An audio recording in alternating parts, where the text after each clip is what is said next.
Apple is also scaling back business in China on the manufacturing side.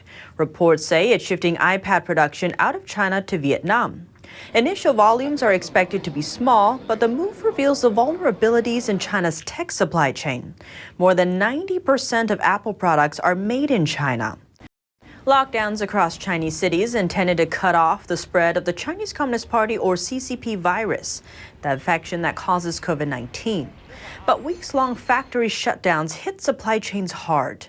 Other Western tech companies have also recently cut services in or retreated from China. Microsoft's LinkedIn, Yahoo, and Airbnb are a few of them. Secretary of State Antony Blinken is criticizing China's genocide and repression of Uyghurs and suppressions on religions. He gave remarks on the issue amid the launch of the 2021 Report on International Religious Freedom, held by the Department of State on Thursday.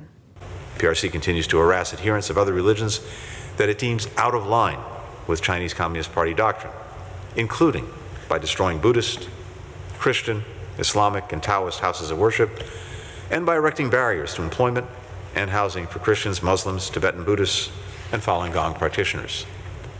The PRC is China's official name, the People's Republic of China. Beijing initially denied the existence of any detention camps in Xinjiang, but in 2018, officials said they had set up so-called vocational training centers, necessary to curb what it described as terrorism and separatism in the region. Under Beijing suppression, Chinese Christians who belong to China's underground churches often face harassment and arrest. Underground churches refer to those that operate without approval from the Chinese Communist Party.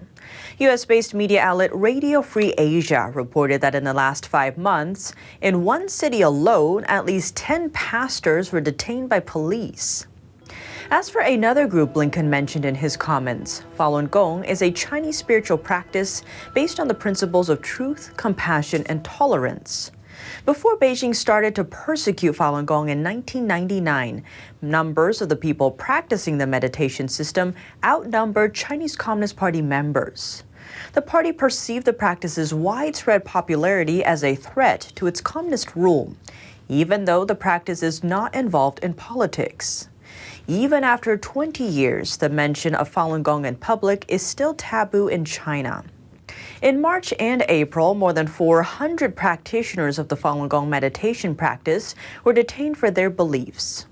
On March 21st, a 66-year-old female Falun Gong practitioner named Ji Yuanzhi passed away after being tortured for a month and a half at a detention center. It happened in Inner Mongolia. Her son is an architect living in the U.S. And in Tibet, efforts to wash away culture and traditions have been happening for decades. Months ago, authorities in a Tibetan residential area of western China's Sichuan province demolished a 99-foot-high Buddha statue. The reason? They said it was too high. Authorities also forced Tibetan monks to watch the statue being destroyed as a way to humiliate them. The world's spotlight is on the war in Ukraine, and Russian cyber attacks are making headlines. But the FBI warns that the globe's biggest hacking threat actually comes from China. Here's more. China is the world's largest malicious cyber actor. That's what FBI Director Christopher Wray said last week during a cybersecurity talk at Boston College. He says China pursues long-term goals and operates at a scale to which Russia doesn't even come close to. They've got a bigger hacking program than all other major nations combined. They've stolen more American personal and corporate data than all nations combined. And they've shown no sign of tempering their ambition and their aggression. Ray says that China's huge economy gives it tools and leverage that other countries lack, citing an example from 2020. U.S. companies operating in China were required by law to use their certain tax software. But a number of U.S. companies then discovered that malware was delivered into their networks through that software, which gave the Chinese Communist Party access to the company's data.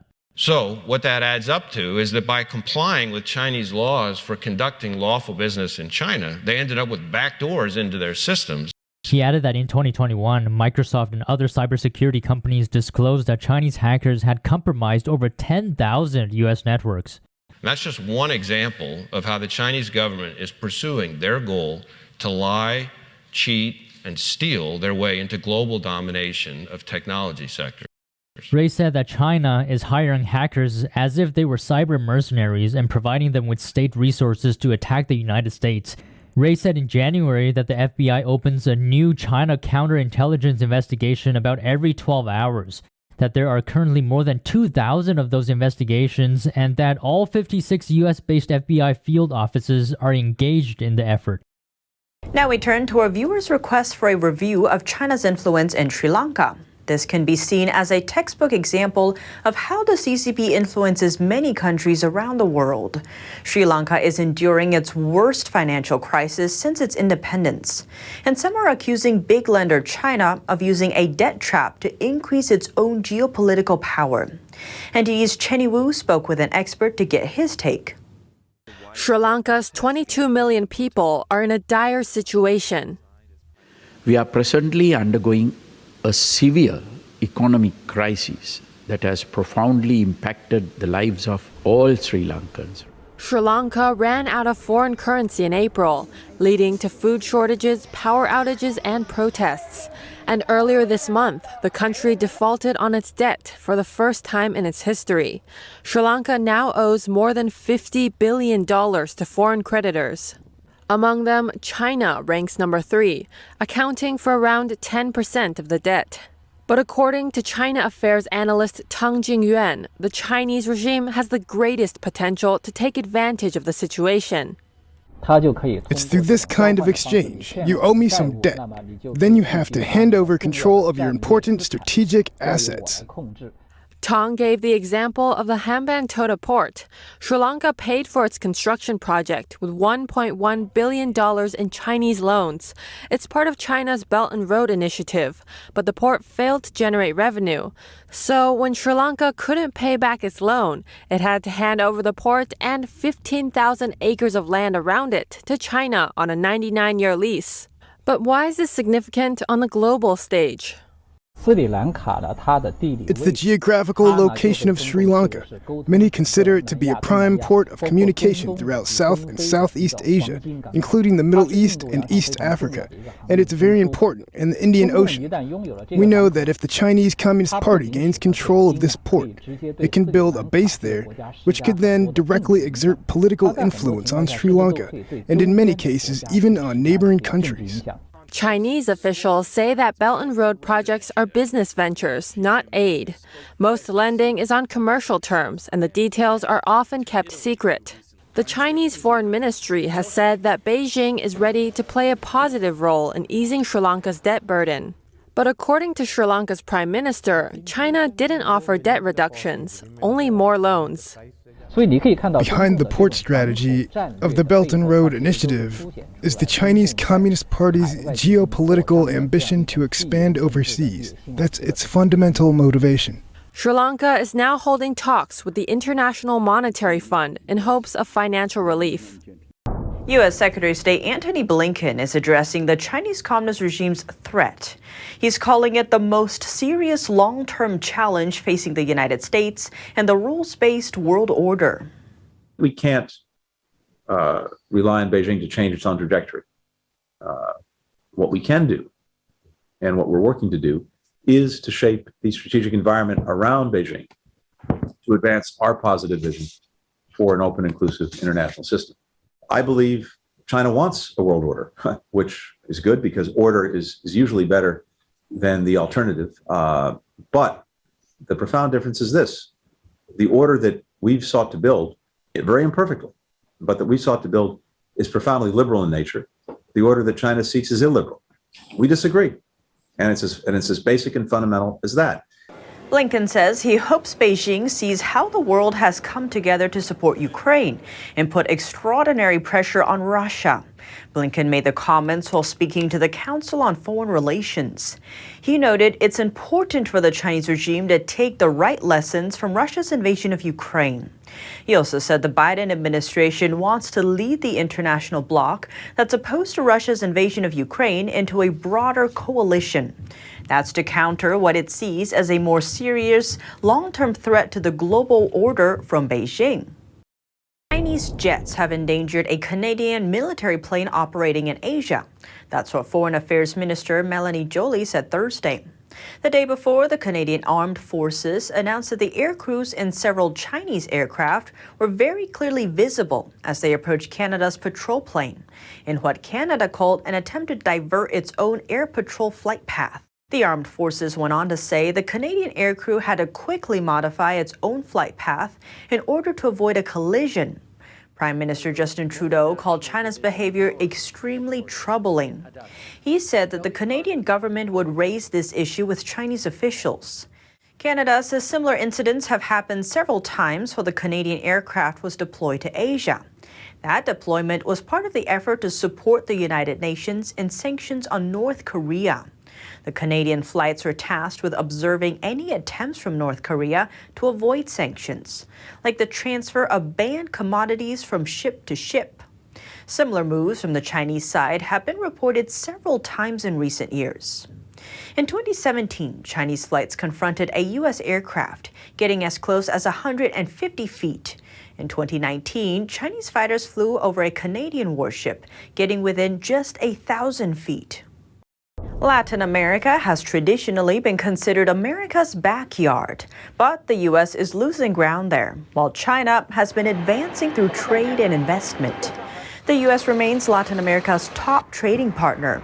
But if Mexico gets excluded from the picture, then China will have already replaced the U.S. as the top partner to the rest of the region. That's according to a Reuters analysis of UN trade data. Excluding Mexico, two-way trade between China and Latin America hit nearly $250 billion last year. In comparison, the region's trade volume with the U.S. stands at just under $175 billion. America is able to keep its top Latin America trading partner status because of Mexico. The two signed a free trade deal in the 90s, and trade volume between the two overshadows Washington's commerce with the rest of Latin America. Last year, Mexico's trade flows with America stood at over $600 billion. Mexico's trade with China reached around $110 billion. In the meantime, China has been promoting its major investment project in Latin America, the Belt and Road Initiative, though critics call it Beijing's debt trap diplomacy. Under it, the regime offers billions of dollars in loans to developing countries, earmarked for building up their infrastructure. But when countries fail to pay back the money, the regime then takes control of their strategic assets, like ports that could prove useful for military purposes. Over 20 Latin America and Caribbean nations have signed up for China's Belt and Road Initiative. The Biden administration has sent aides to Latin America in an attempt to convince them that the U.S. is a more reliable and transparent business partner. But a U.S. official told Reuters that Washington is facing a tough challenge there. The official said as long as China is ready to put its cash on the table, the U.S. seems to be fighting a losing battle. The official spoke on the condition of anonymity. The Summit of the Americas is currently underway in Los Angeles. The city is home to the largest Latino community in the U.S. President Biden is expected to introduce a new economic agenda for the region while he's there, though administration officials say it will not include new trade agreements. The new agenda aims to mobilize investments, create clean energy jobs, and strengthen supply chains. Any new trade deals could face domestic pushback. Biden promised American voters before that he would not sign any new deals until he's made major investments at home. A new survey shows a strong leaning toward cutting ties with China versus Taiwan.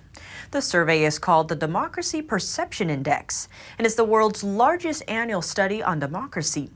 It's co-conducted by the Alliance of Democracies Foundation and German pollster Latana. The survey lasted for over a month and had over 50,000 respondents from more than 50 countries worldwide. When asked about cutting economic ties with China if Beijing was to invade Taiwan, the majority of respondents from 26 countries said yes. Those countries include many of China's top trading partners, like the U.S., Japan, South Korea, and Germany. And they account for over half of China's total trade. That said, over 80% of Chinese respondents agreed with the statement that China is a democratic country. Experts believe this may be related to the respondents' reluctance to speak out against the government.